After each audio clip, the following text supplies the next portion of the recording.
Welcome into the Cowboys Report. I am Tom Downey, a loaded rumors show for you guys, so much so we had to bring back the rumors list. We will be changing what the stars mean because Zeke's not here anymore. But we're going to begin with a trade idea. What about trading for Jeffery Simmons, the star Titans defensive lineman?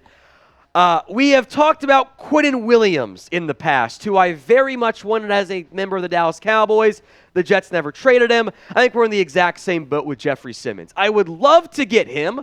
I think he would be down to be a Dallas Cowboy as well. But my hopes and expectations, as they so often do, remain low because it would require Tennessee to trade one of the premier young defensive linemen in the NFL, and that's not a smart business or roster move for Tennessee. He has allegedly removed his Titans photos on social media. He's also due, as we'll get into, for a massive contract. And Tennessee, I think, is rebuilding. But a trade for Simmons, who is the very coveted, disruptive, 3-down, 3 technique who can stop the run, get pressure on the quarterback, be the all-around, borderline all-pro player. That type of dude is expensive in a trade, coming off a couple of missed games this past year, but 9 TFLs, 7.5 sacks, 12 TFLs, 8.5 sacks, and honestly, pressure numbers that are even better than what the raw numbers might suggest on that standpoint. Jeffery Simmons, I think in the end, wants a new deal. That is what they are searching for. There's the Simmons camp. And it will be, at minimum, more than what Daron Payne got from the Washington Commanders. You're looking at probably, let's say conservative figure here, $23 million per year.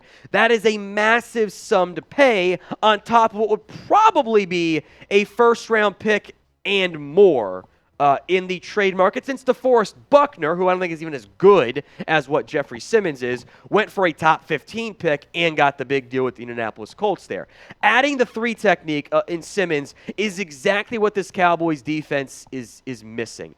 I would love to acquire him and get him on this roster. There's not many better fits, I think, for that particular lacking interior dynamic pocket presence than Jeffery Simmons. He's a great dream NFL trade target.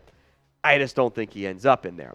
So keeping it somewhat realistic, so no Mahomes, for example, name your dream trade target for me for the Dallas Cowboys. It's the pinned comment on today's show. So if an ad break comes here on YouTube, take advantage of it. Head down there. Let me know in the comment section. Mine is Jeffery Simmons. Keeping it somewhat realistic because I think maybe he gets dealt. It's the 1 star, so it's got to be a 1 star or higher trade target there. He replaced Quinnen Williams, who, if you've watched the show for a long time, even 2-3 years ago, when the Jets were really bad, we were like, trade for Quinnen Williams? Call the Jets, see what the asking price is.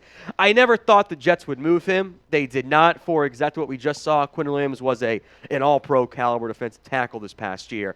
So my hopes for a player of Simmons' caliber, unfortunately, remain not very high because it's just not likely. He's too good of a player for a team that, even though Tennessee's in a weird spot where I don't really know what their long-term plan is, the windows, even for a rebuilding, it's not a 5-year process. It's 2 or 3 years if you're doing it right. So Simmons still fits Tennessee's window. You don't trade away guys like Simmons. You build your entire defense around them. Today's Cowboys Report is sponsored by Athletic Greens. I take AG1 by Athletic Greens literally every day. Get comprehensive and convenient daily nutrition at athleticgreens.com/chatsports. I gave AG1 a try because I wanted better gut health and a supplement that actually tastes great. I take AG1 in the morning and it makes me feel prepared to take on my day. Once baby Livia has her breakfast, I make my own AG1.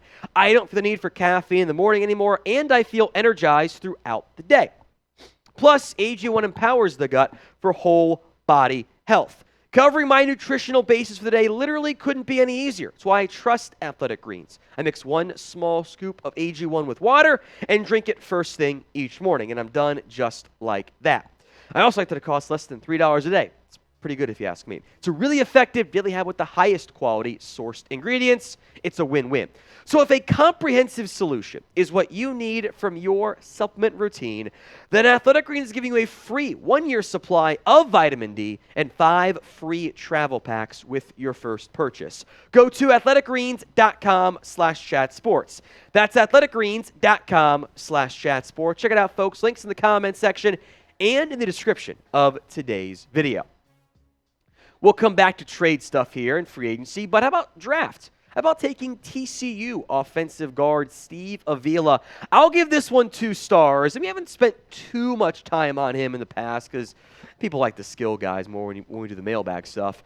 But Avila did tell TMZ it would be, quote, the best to be drafted by the Cowboys, which he's a TCU guy. That certainly makes some sense from that standpoint. Avila could start at left guard right away. Then you would make Tyron Smith your swing tackle, Tyler Smith at left tackle, Avila in there at left guard. There's some center flexibility if you need to. And I think Avila, for me, falls into the logical fallback option in round 1. If some of the other guys who you want aren't there, or the board gets picked over and there's just not any true obvious round 1 grades, settling, quote unquote, for Steve Avila is actually a pretty good outcome. Didn't allow a sack last year at TCU, has shown some pretty good run blocking stuff in the past. He's got a firm 2nd round grade for me.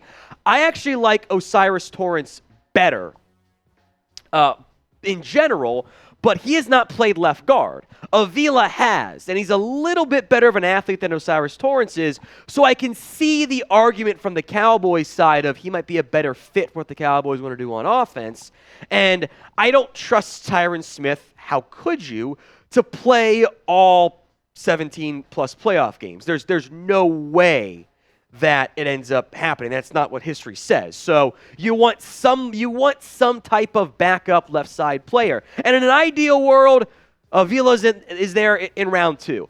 But it's a bad guard class, and there are too many teams that need a guard in the top 50 to make me think he'd get all the way down to your round 2 selection. So prediction time. Who do you think the Cowboys will end up drafting in round 1? Maybe a stud slides you like CeeDee Lamb did. Maybe they go O-line again, which a lot of investment there. But make those predictions for me in the comment section. Re-signing Johnathan Hankins. I'm still going to give this one 3 stars. It's not a done deal.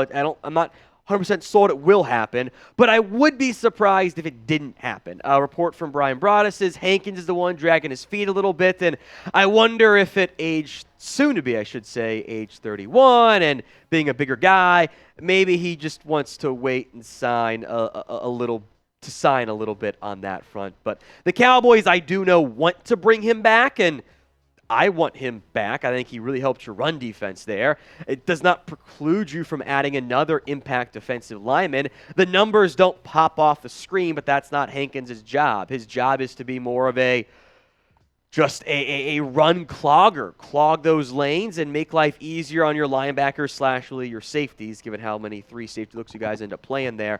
Adding the fatty, the Cowboys finally did it. The Cowboys did not add a fatty for a long time on that front, and I thought it hurt them. They did it this past year, and Hankins really helped that team out. So I know that they want to bring him back, but I do think they're going to look to keep him in the fold here, because you're thin at DT right now.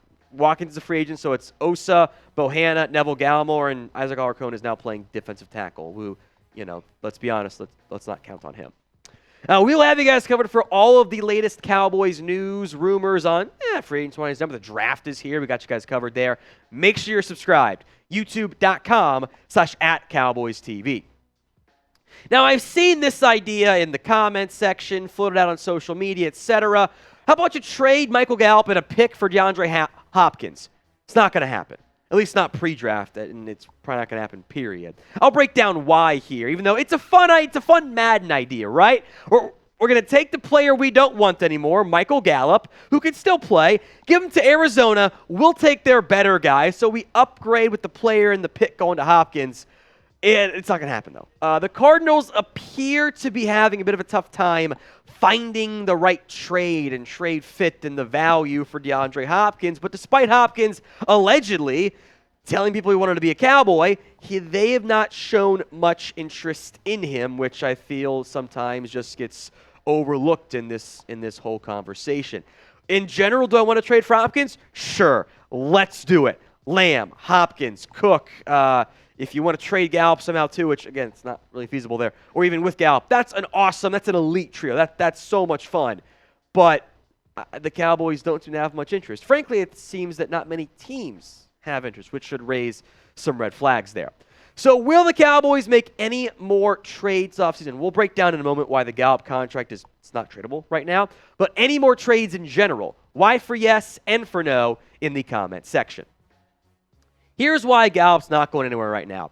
You have already adjusted his contract. If you trade Michael Gallup right now, your cap savings is a loss of $10.6 million. That would be before you would hypothetically add a new contract for DeAndre Hopkins onto your books. Even conservatively, or let's say you pay him $10 million. Well, now you're spending $20 million on a receiver, which defeats the whole purpose of not over-investing a la Amari Cooper at wide receiver.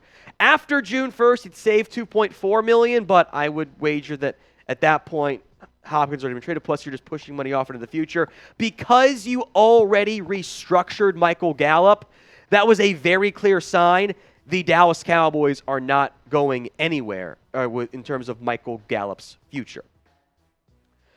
Let's go to Lamar Jackson. This one is also not happening. It doesn't make any sense monetarily, which we'll break down in a second, because you have to trade Dak, who has a no-trade clause, eats like $60 million of his salary this year, and then pay Lamar $50 million a year. So it's totally impossible from a money perspective. But let's have the theoretical discussion, right? Let's have the theoretical. Lamar wants a trade. The contract talks have been a disaster so far, and few teams have shown interest, which is weird. Doesn't make sense. I think the lack of an agent, I think the not wanting to pay massive guaranteed money is an issue. I think all of those things with the injuries, the illnesses he's battled, all of it's a weird situation, but the money doesn't work. It's the salary cap's a myth, but there are elements of okay, we can't just print $25 million per year magically like that extent when you're already paying Dak big money. You can't trade for Lamar too. The practicality of it is a complete non-starter. If someone says it's possible, they just don't understand the salary cap math. The hypothetical, the thing we all want more, right, is playoff wins. The playoff success. That's what we all crave and what we're upset about with this Cowboys team for 28 years, and fair or not, that gets put on Dak's shoulders. Lamar's been even worse in the playoffs. And this stat right here, these playoff stats, it's 4 games for Lamar, 6 for Dak Prescott. It's vastly more playoff success for Dak. He's actually been pretty damn good in the playoffs, except 2 games against the Niners. The problem is we do not apply the same rules and conventions. We do not apply the same standards to different quarterbacks. Everyone brings up Dak in the playoffs. It's probably just because we're Cowboys fans. And the answer is go get Lamar. And Lamar is significantly worse in the playoffs. So the practicality, non-starter. The hypothetical idea behind it, are we sure it's an upgrade? I love Lamar. I think Lamar's a top 10 quarterback wherever you want to rank him. I think you can make a good argument when he's healthy, he's ahead of Dak. But it's the same issues you're running into here. Are you fixing those with Lamar Jackson? I'm not actually sure that you are.